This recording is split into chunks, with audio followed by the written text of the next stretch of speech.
Maintenant, on va parler République. L'intensité démocratique de la République française, c'est le vote, des élections justes, mais pas que.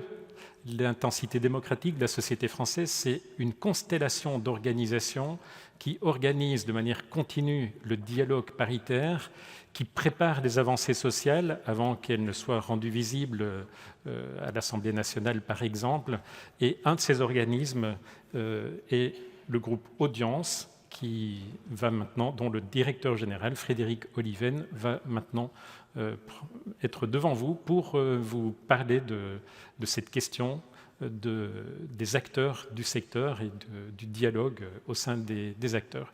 Frédéric va aussi nous révéler une série de chiffres non encore vus sur le secteur et son évolution. À vous la parole, Frédéric. Merci, bonjour à toutes et tous.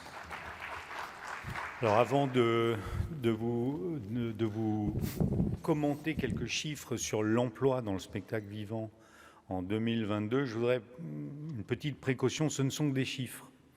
Et donc ils n'ont pas vocation à refléter vos états d'esprit, le contexte de vos activités, vos enjeux, les difficultés que vous vivez. Parce que notamment, ils apportent quelques notes positives dans notre débat. Alors on va regarder et découvrir ces quelques chiffres qui sont en primeur pour vous. En 2022, le spectacle vivant, subventionné et privé, aura déclaré 17 000 salariés de plus qu'en 2019, avec évidemment l'emploi permanent et l'emploi intermittent. C'est-à-dire qu'après une courbe très dramatique liée à la crise de la Covid, 2022, c'est une année qui est meilleure, qui a dépassé en termes d'emploi 2019. C'est donc effectivement un signe de reprise positif. Il y a eu des étapes franchies que vous voyez à travers cette flèche en haut à droite. Autre aspect positif, véritablement, c'est la part de l'emploi féminin dans le spectacle vivant. Il est en 2022 supérieur à celui qu'il était avant la crise, avec aujourd'hui au total 41% de femmes dans l'emploi dans le spectacle vivant contre 39% en 2018. Une légère majorité de femmes sur l'emploi permanent, 53%, 36% des intermittents sont des femmes. Et une progression plus forte sur les professionnels âgés de 20 à 29 ans, qui sont désormais 49% de femmes contre 46% en 2018. Autre élément de commentaire, attention à celles et ceux qui ont été plus frappés que d'autres par cette crise que nous avons connue. Je pense bien sûr aux intermittents du spectacle, mais aussi aux jeunes. La baisse de l'emploi des moins de 30 ans pendant la crise a été dramatique. Ils sont passés de 28 à 19% de l'emploi dans le spectacle vivant. Leur remontée est plutôt également un signe d'encouragement puisque désormais, ils sont 1% de plus qu'avant la crise. 29% des salariés du spectacle vivant ont moins de 30 ans contre 28% en 2019. Voilà simplement pour ces quelques données et pour répondre à la question, et on va pouvoir passer à un écran différent pour avoir votre attention, pour répondre à la question de la façon dont Audience entend écrire l'avenir à son humble niveau. Je dirais d'abord que, pour mémoire, aujourd'hui, 80% des structures du spectacle vivant choisissent Audience pour la prévoyance de leurs salariés, 60% pour l'assurance santé complémentaire. Et donc, cela nous donne tout simplement des devoirs. C'est cela notre état d'esprit. D'abord, autour des données du secteur que je viens de présenter, elles sont le bien commun de vos professions.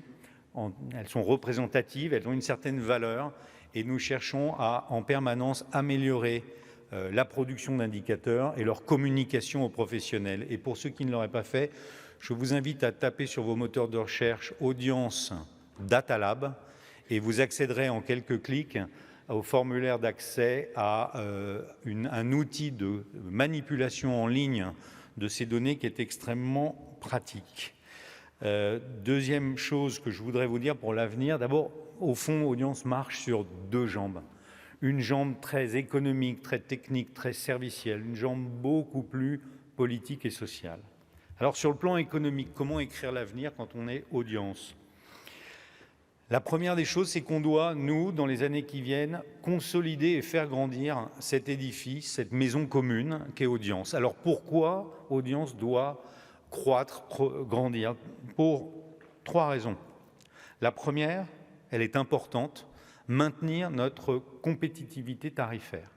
Nous sommes un champion de la classe de la protection sociale en France en matière de redistribution. Pour 100 € de cotisation, nous redistribuons plus de 90% en prestations. Ça fait de nous un des meilleurs de la classe. Et ça, c'est un avantage pour le spectacle vivant que nous entendons préserver en contrôlant et en faisant grandir ce périmètre technique de mutualisation que nous constituons. Deuxième enjeu, deuxième objectif, consolider notre capacité à porter durablement les innovations qui ont été construites par les partenaires sociaux année après année chez Audience.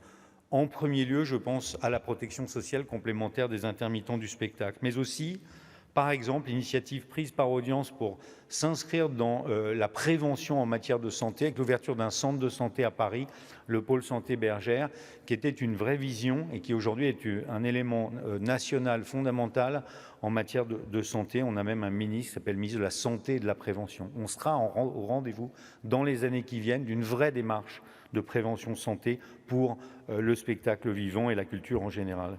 Autre idée, continuer à accompagner Move in Motion qui aide vos structures à digitaliser leur gestion sociale. Ou encore, et plus fondamentalement encore, comme on est en train de le faire avec le spectacle vivant privé, revoir les différentes briques qui constituent le régime de complémentaire du spectacle vivant privé pour l'adapter sans cesse aux évolutions de contexte et aux besoins des salariés du spectacle vivant.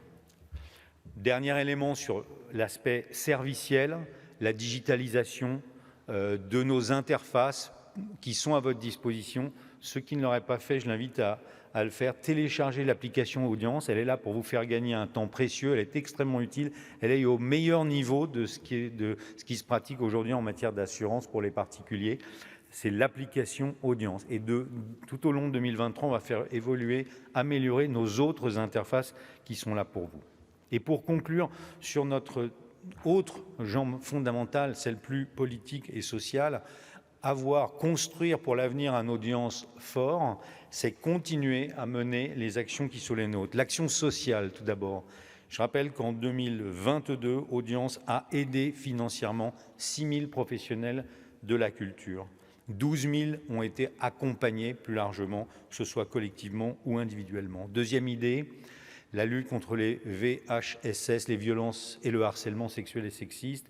C'est à nous de remercier les partenaires sociaux qui ont eu l'idée de cette cellule, qui l'ont pensée, qui la financent, et surtout le ministère de la Culture qui la finance pour la grande majorité de ses besoins.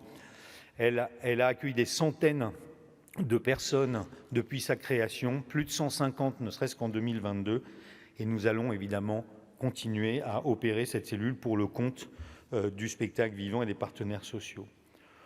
L'action pour l'égalité des chances également. Demain matin, nous annoncerons la création d'un nouvel observatoire, d'un nouvel outil statistique pour agir. Merci aux partenaires sociaux, merci à l'AGFIP, merci au ministère de la Culture de leur soutien dans cette nouvelle initiative. Et je vous invite à être parmi nous demain matin à notre petit déjeuner. Pour conclure, Audience est un groupe guidé par une gouvernance paritaire, comme il a été dit il y a un instant. Et ce sont vos représentants qui agissent dans un climat de travail, représentants salariés et employeurs, je le précise, qui agissent dans un climat de travail constructif et j'ose dire visionnaire. Ça a conduit Audience à être ce qu'elle est aujourd'hui. Et nous nous projetons donc dans un avenir qui est plus que jamais uniquement à votre service, à votre seul service, pour vous apporter des solutions, des engagements, du sens, mais aussi de l'efficacité et de la performance. Merci de votre attention. Merci Frédéric.